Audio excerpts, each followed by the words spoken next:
Okay, so that was quick. Before I could even do a video on it, they reversed their decision. Kind of. So by now, most of you have heard that the US Coast Guard had decided to put out a memo saying that there was new policy saying that the swastika, the noose, and the Confederate flag were no longer considered hate symbols in the Coast Guard. They were just going to be labeled potentially divisive.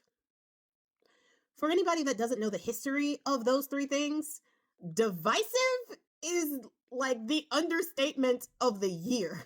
The amount of lives lost to those things is diabolical to even think that those symbols are anything but what they were originally labeled as. But because Pete Kegsbreath decided that he wants to loosen regulations on hazing and harassment in the US military, making our military members a lot less safe, by the way, as if they don't have enough problems.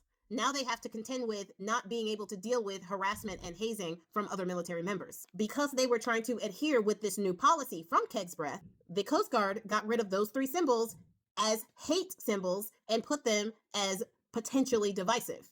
Now, I feel like something happened to get them to reverse their decision. Now, yes, there was public backlash and everybody was talking about it and spreading the news about it. And I also think that the military members, the Jewish and Black military members, were not happy with those symbols being taken off the hate list.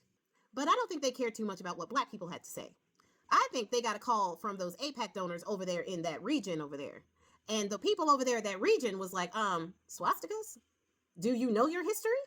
And they decided that that should be put back on the list. Now, along with that being put back on the list, the US Coast Guard did say that nooses were also going to be put back on the list. Are ye not merciful? But one thing that was mysteriously left off the list was the Confederate flag. Now, if anybody knows anything about the Civil War, they will know that the American lives lost during the Civil War is more than the American lives lost in any other war that we have fought. Period.